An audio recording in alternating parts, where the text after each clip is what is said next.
I started to have very strange dreams about UFOs all the way back when I was 2 years old.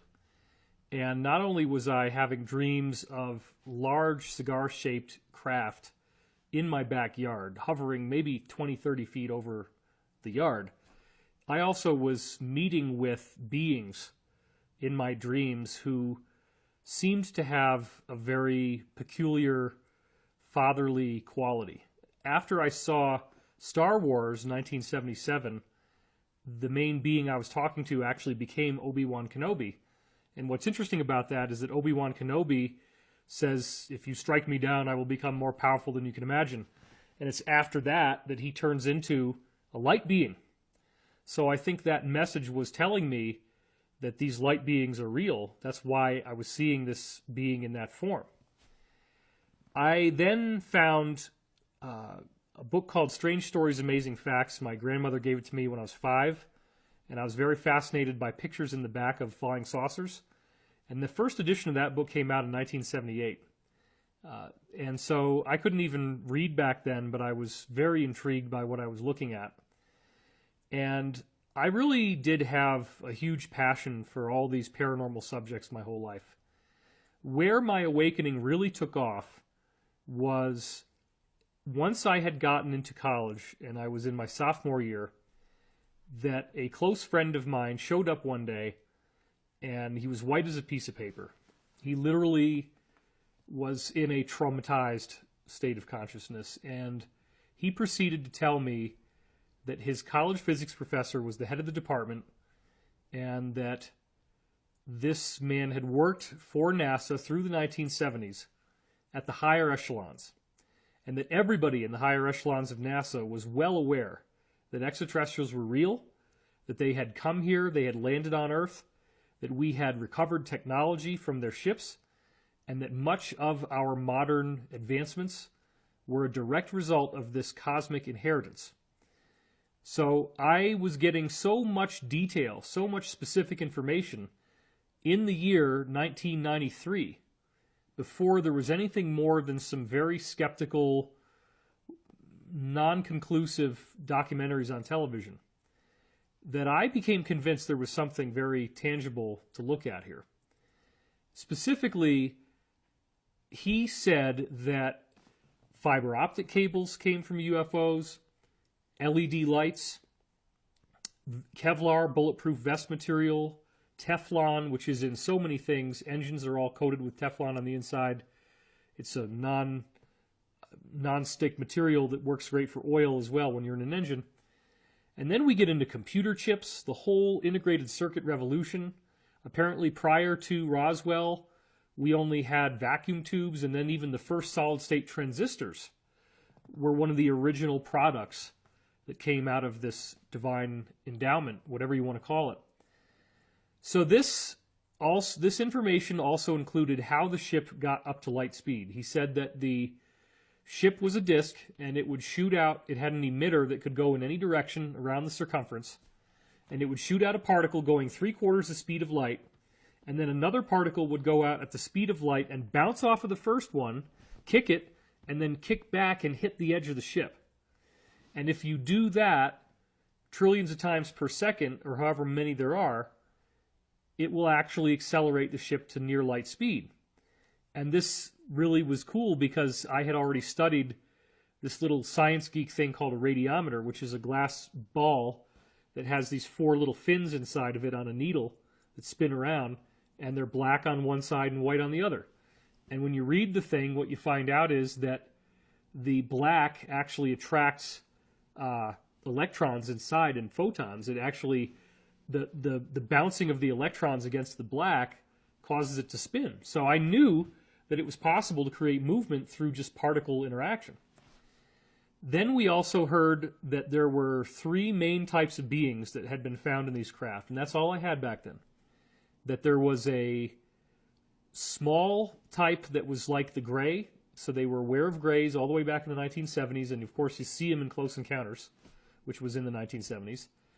Then they had a smaller gray where he said that the head was a helmet, and you could remove the helmet, and that underneath was a monstrosity. So when you think about monstrosity, that pretty much makes you think reptilian. So all the way back then, I was wondering if there was some sort of really frightening looking humanoid. And then the odd question being, too, why would they be dressing up to look like Greys when they're really not? And that made me think about abductions and the possibility that there was some reason to why they would want, whoever's doing this, would want everything to look like it's the same type of being.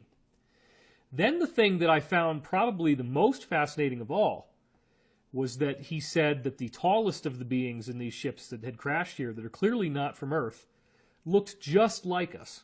They looked human. They might have subtle changes. They might have more of a diamond-shaped pupil instead of a round one. Their irises might be purple.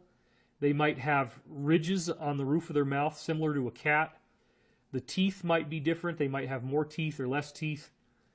But for the most part, if you give them dentures and you give them makeup and maybe contact lenses, they could totally walk around here. You'd never know that they were any different. Now, I had that information in 1993. That's a long time ago. I had to really try to think, okay, why would there be people that look like us that are not from Earth? Does that mean, for example, that we did not start on Earth, that perhaps we were colonized from other places, and some of those places still exist, but maybe certain groups broke away, came here, and maybe they had a problem. Maybe like the flood of Atlantis, something like that, caused them to lose their civilization. They got trapped here. That's a possibility of how we could be. Later on, I explored the idea that the human form is actually a universal template, that it's everywhere in the universe, or at least everywhere in our galaxy. So, needless to say, getting a NASA physics professor through my friend telling me directly that UFOs are real, extraterrestrials are real, the whole thing's being covered up and they're laughing at us, and that all of our technology, all the modern technology that we love, computer chips, fiber optics, LEDs, that it's all a celestial endowment. That ignited a passion for me that led to reading over 300 books over the next 3 years. So I read about 100 books a year, or roughly 2 books a week. And that was all the stuff you'd find in the 000 section in the library, which is philosophy. So I read about Bigfoot. I read about Stonehenge. I read about the pyramids. I read about ghosts. I read about Spring-Heel Jack, this weird bouncing creature that they saw in Europe. So many things. And I just devoured everything on the paranormal, the Bermuda Triangle, all the stuff about Mesoamerican pyramids, all kinds of books, everything I could read about UFOs, documented UFO sightings, what were people seeing, mass sightings. I read about Fatima, where you have ultimately 90,000 people seeing this disc-shaped object zipping back and forth in the sky, giving off enough rainbow-colored light that the whole sky was lit up with rainbow light. And then somehow at the end of this experience, everybody's clothes were dry, although it had been raining the whole time, and they were soaked to the skin.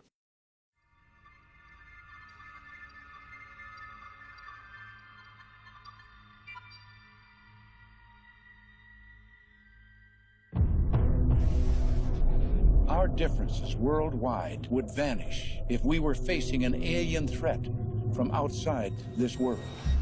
And yet, I ask you, is not an alien force already among us? The gravest error a thinking person can make is to believe that one particular version of history is absolute fact. History is recorded by a series of observers, none of whom are impartial. RF-4 jets spotted and took photographs of a huge carving in the desert over 1,000 feet across. No tire tracks and no footprints. The Germans had a settlement on the moon, they had a settlement on Mars, and they were doing this as early as 1939. Between the age of 16 and 17 years old, I was transported to the moon, and after 20 years, I was age regressed back in time and then returned to civilian life.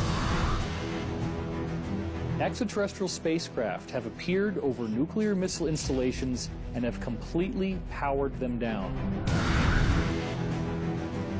We put together programs that went all the way out into the galaxy, not just this galaxy. According to some estimates, we cannot track $2.3 trillion in transactions. This money is going into underground military bases and secret space programs with technology far beyond what many of us could even realize. Everything we learn is designed to program our minds away from the truth. This film is the red pill that wakes you up to what's really going on in the world.